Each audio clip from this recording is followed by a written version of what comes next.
public, ce travail est rejeté en bloc. Ces pères et mères de famille revendiquent le paiement de leurs indemnités après près de 3 ans de galère. Une somme de 5 milliards de francs qui a été pourtant arrêtée par l'État et le comité de privatisation. Pourquoi ce flou entre ce fameux comité de privatisation et le Trésor public à propos de ce paiement? Véritable flou artistique sur cette affaire. Alors, Madame Opianga, ça fait exactement combien de jours que l'on vous a dit que vous devriez être payé et finalement que l'on vous annonça que vous n'aviez pas de paiement à recevoir au niveau du Trésor public? Cela va faire bientôt un mois, parce que c'est le 19 octobre qu'on s'est retrouvé, qu'on est allé au Trésor pour le paiement. Et c'est le 19 octobre que le caissier principal nous a bien confirmé que notre paiement était là. Et c'est bon, par la suite que ses supérieurs, le fondé de pouvoir, est venu nous parler du FIR, donc de la valeur de 2 milliards encaissés. Donc on est là et on attend notre paiement. Est-ce que vous avez au moins un document écrit attestant effectivement que l'argent est désormais disponible au niveau du Trésor et que vous pouvez désormais rentrer en possession de ce qui vous est dû? Ma collègue Pascaline vous a dit tout à l'heure qu'on ne nous a jamais appelé par voie de presse. Oui, mais vous savez que les régimes ont changé. Avant, c'était Omar Bongo Ondimba, ça avait une façon de faire. Désormais, c'est Ali Bongo Ondimba. Il faut peut-être tenir compte de cela. Mais non, mais même au temps d'Ali Bongo Ondimba, puisque les reliquats de congé qu'on a payés, c'était en 2009. Les revendications, les réclamations au niveau des paiements, des premiers paiements, c'était bien après le décès du défunt président. Ça a toujours été comme ça au niveau du Trésor, c'est de bouche à oreille. Ils n'ont jamais fait de communiqué. De toute façon, pour ce qui nous concerne, peut-être pour les autres. Alors, monsieur Moussavou, qu'est-ce qu'on vous dit exactement? Bien, moi je voudrais renchérir sur toutes les informations qui ont été données par mes collègues. Très rapidement. Très rapidement, merci. Il va falloir dire que lorsque nous arrivons au Trésor public, après que le caissier principal ait donné l'information à 2 de nos collègues, n'est-ce pas, en disant qu'ils avaient suffisamment d'argent ici, on ne peut pas vous faire des virements bancaires, parce que pour certains, les banques sont fermées selon que le comité de privatisation, etc. L'élément fondamental, c'est que nous rentrons en réunion dans les bureaux du TPG. Et était présent à cette réunion le comité de privatisation représenté par son secrétaire général Félix Onkeya. Le fondé du pouvoir et son collaborateur, Félix Onkeya et son collaborateur, le fondé du pouvoir du Trésor, le premier fondé du pouvoir, M. Pierre Etougué, le collectif, le TPG et le caissier principal aussi.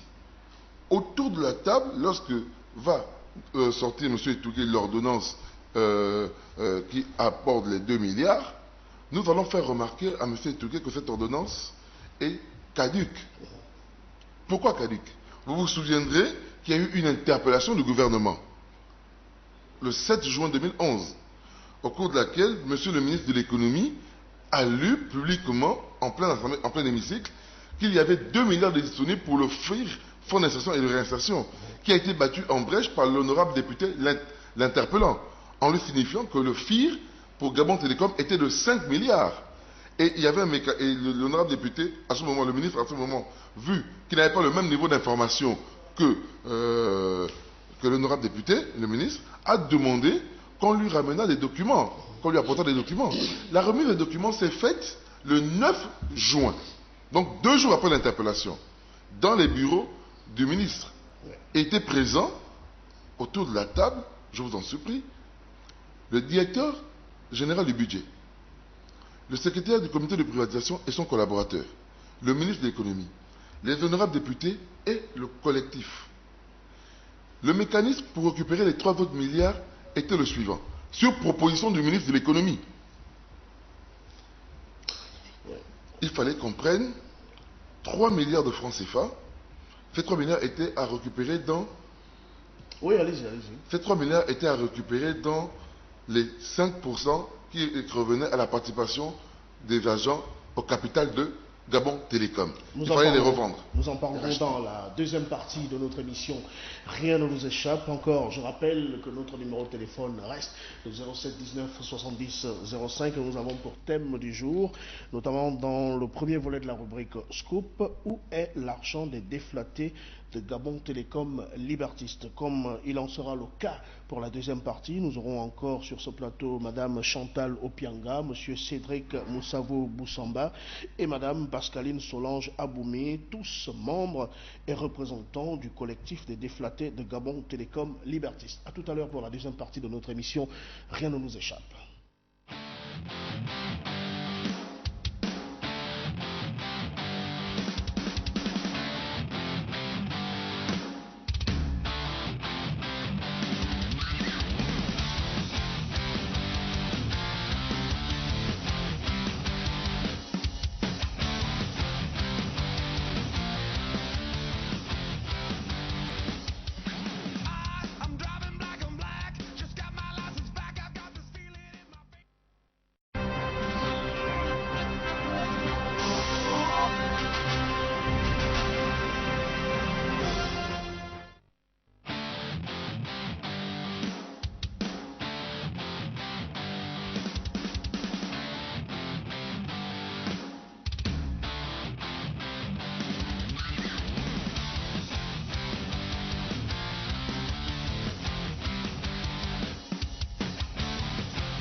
Bienvenue à toutes et à tous dans la deuxième partie de votre émission Rien ne nous échappe, le thermomètre de la société. Je rappelle que nous parlons de l'argent des déflatés de Gabon Télécom Libertiste qui se trouve certainement dans les caisses du trésor public et à ce niveau, on leur refuse complètement de leur payer ce qui leur est dû. Il n'y a qu'au Gabon qu'on vit ce genre de choses. Gabon, un pays qui, ma foi, change véritablement de coloration de par les comportements des uns et des autres. Encore merci à vous d'être sur ce plateau. C'est la deuxième partie de notre émission. Rien ne nous échappe. Le thème, où est l'argent des déflatés de Gabon Télécom? Argent qui, semblerait-il, est bien coincé et bien au chaud au niveau du trésor public. Madame Aboumi. Ben, puisque je suis au trésor, je dors au trésor, cela veut dire que mon argent est au trésor.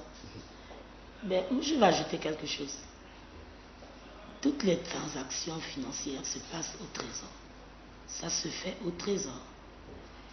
Et tous les voleurs, puisque nous avons la preuve ici, qu'il y a des gens qui ont eu 1 milliard. Non. À partir de là, Les gens qui ont eu 1 milliard. Mais les agents, justement, les syndicalistes, les quatre syndicalistes. Et pourquoi ils ont eu 1 milliard? Mais ils ont eu 1 milliard justement parce qu'au Gabon c'est ça, c'est la corruption. Il faut tuer les autres pour devenir grand. Alors vous voulez nous dire que dans votre collectif s'est installée la corruption afin de tuer la dynamique de ce collectif? Oui. Je dirais oui. Je vais dire oui, pourquoi? Parce que tout dernièrement, on parlait de 2 milliards à la télévision. Nous savions tous qu'il ne s'agissait pas de 2 milliards, mais de 5 milliards. Également, nous savons que nous attendions 3 paiements. La transactionnelle, le FIR et le préjudice. Qu'on demande à ce que 2 personnes fassent des listes pour qu'on leur donne 5 millions à chacun, parce que 2 milliards de francs représentent 5 millions à chacun chez nous. De vous à moi. Ça représente quoi 5 millions de francs pour quelqu'un qui a fait 3 ans, qui a eu des bons de plus de 5 millions? Quand on donne 5 millions à quelqu'un, c'est l'envoyer mourir ou quoi? Parce que M. Onkeya doit cesser. Ce que les gens ont fait avec Bongo, ils doivent arrêter. Ça ne peut pas continuer comme ça. Aujourd'hui, on accuse Bongo dans beaucoup de papiers. En entendant, quand on regarde bien le document, il n'y a même pas l'antenne de la présidence. Mais pourquoi les gens sont méchants? Et la même chose, ils le feront pour Ali. Aujourd'hui, nous sommes contents pour le travail que fait Yann. Mais pour ces déflatés-là, dont ils connaissent bien les voleurs. Je me dis, mais le président, je ne sais pas, qui donne des ordres. Il faut peut-être qu'il tape du poing sur la table. Ah non, mais j'ai l'impression qu'il n'a pas notre temps. Parce que notre président est notre président. Monsieur, je suis vraiment dépassé. Que depuis que nous dormons par terre, dehors, à même le sol, avec les moustiques, sous la pluie, que notre président est au palais, je suis au trésor. Nous sommes au trésor. Cela veut dire qu'il voit tout ce qui se passe. Et il sait, il n'a pas qu'à appeler Mawangu. Il appelle Nkeya. Il appelle Ntungi. Il appelle, je m'en fous, hein, je m'en fous, je suis déjà morte. Parce que là, je m'en fous. Il appelle Louembe. Il regroupe son monde, qu'ils s'entendent pour venir me donner mon argent. Parce que si nous en arrivons aujourd'hui, c'est à cause de la corruption. Je crois que si on aurait donné cet argent dans les sacs, nous on n'aurait pas su. Comme à l'époque. Comme à l'époque, comme ils le disent. Mais Bongo n'avait jamais donné l'argent à quelqu'un à l'envoyer au trésor. Bongo recevait chez lui ce président-là, qui aujourd'hui est devenu la risée de tout le monde. Chacun dit ce qu'il veut. Mais attention. Oui, mais ce que nous ne comprenons pas, pourquoi est-ce que vous allez dormir au trésor? L'administration, vous savez, elle est lente. Peut-être que votre paiement souffre de la lenteur administrative. Oui, depuis 3 ans, leurs enfants partent à l'école. Depuis 3 ans, nous subissons. Depuis 3 ans, nous nous soignons comment? Depuis 3 ans, nous avons enregistré combien de cadavres? Nous allons mourir et notre argent, je ne sais pas qui va l'utiliser. Est-ce que vous avez écrit au Premier ministre, on a écrit à tout le monde. Au président de la République? On a écrit à tout le monde. On a écrit au Conseil d'État. On a écrit à la présidence. On a écrit partout. Moi, je crois que ça, c'est pas possible. C'est un coup d'État. C'est un coup d'État économique. Voilà. Monsieur Boussabou, justement, avant de renchérir, je voudrais vous poser la question suivante.